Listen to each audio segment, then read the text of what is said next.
Audio Jungle.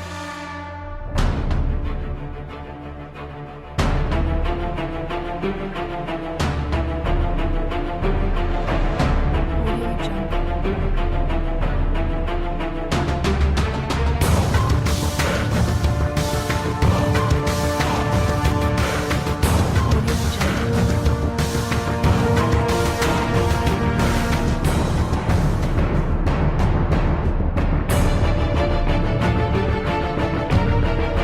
Jungle.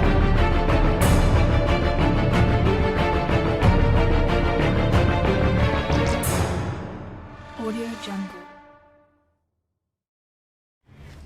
Hi guys, I'm Chun, number metric A161643.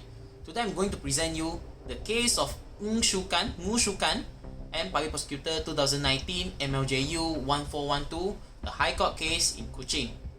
This case is actually a case regarding to theft, Section 379. Section 379 stated that is regarding to theft, and in current situation, what happened is on November 25, 2018. This case happened at the McDonald's in Kuching. What happened is actually the victim of this case, a Chinese male, sleep inside the McDonald's. While he's sleeping inside the McDonald's, here come the accused. The accused approached to the victim. He actually saw the wallet of the victim. He took the wallet of the victim, hide it at his armpit, and walk out from the McDonald's.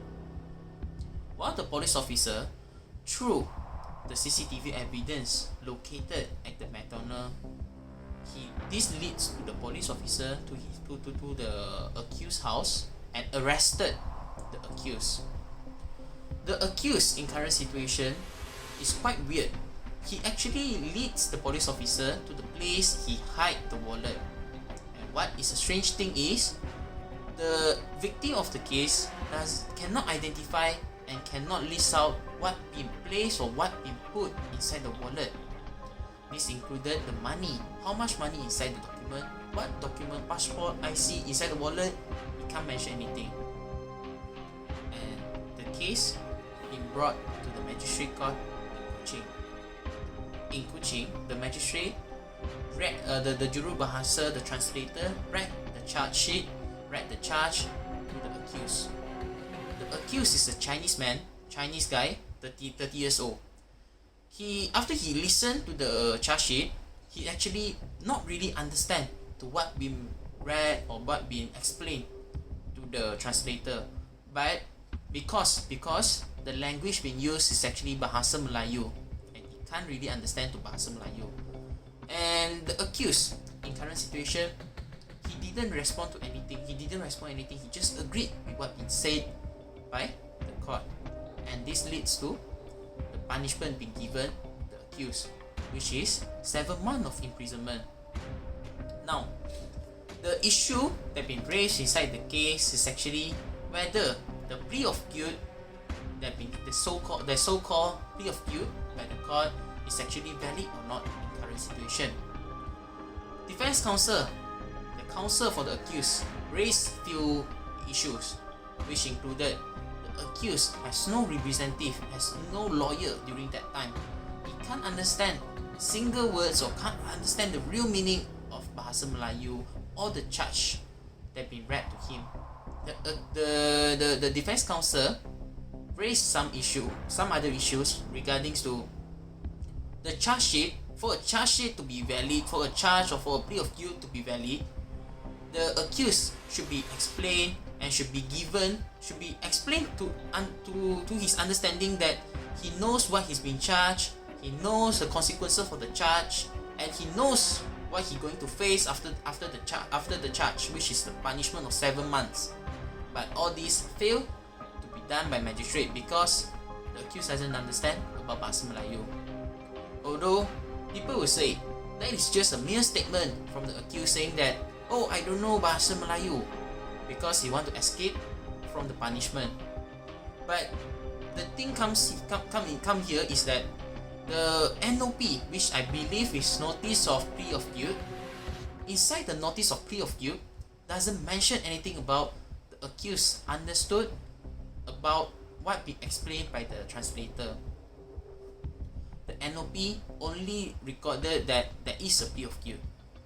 Is that sufficient for a plea of guilt? This has been raised by the defense counsel. While this case been brought to the High Court.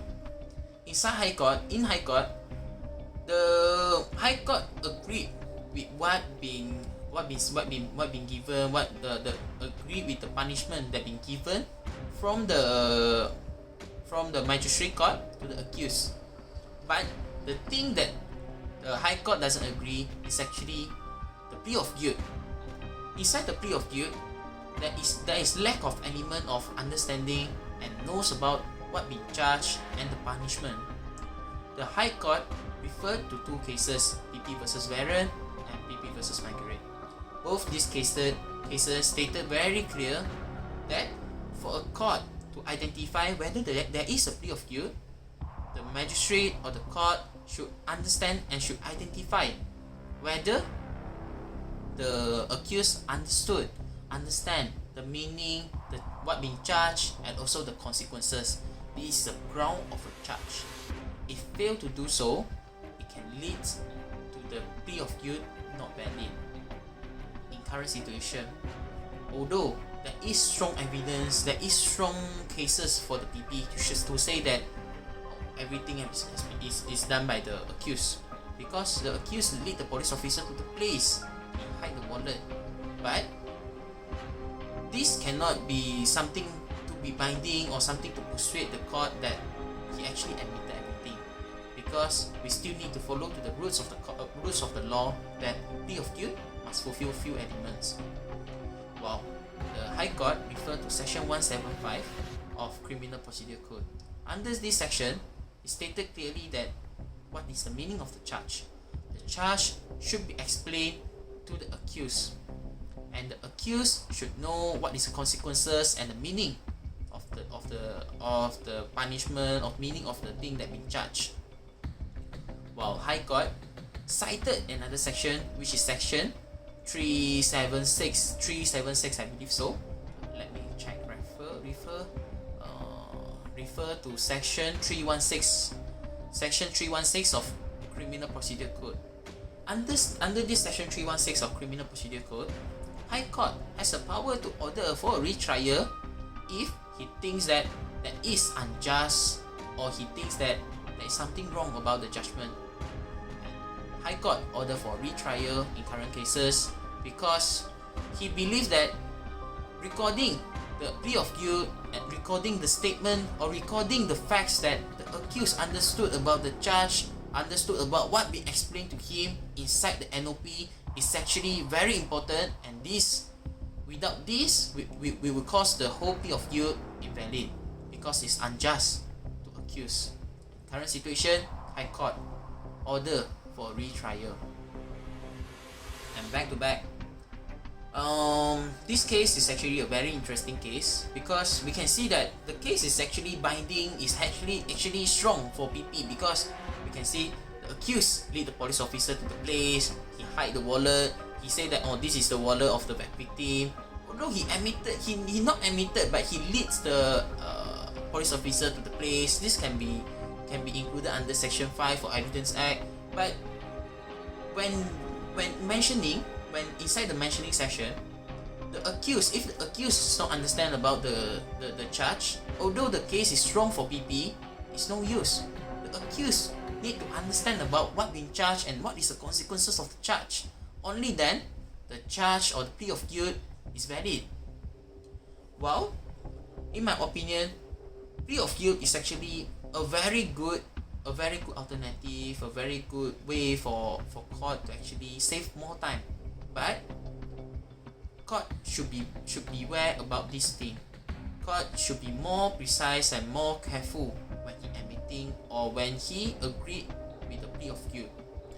Should fulfill three elements, which is the accused should know about what been charged, the nature of the charge. Without all this, it's unjust and unfair to the accused. And that's all from me. I hope you like my video. I I hope it brings something for you all. Thank you, Dr. Riza. Thank you, my friend. Alright. Audio Jungle.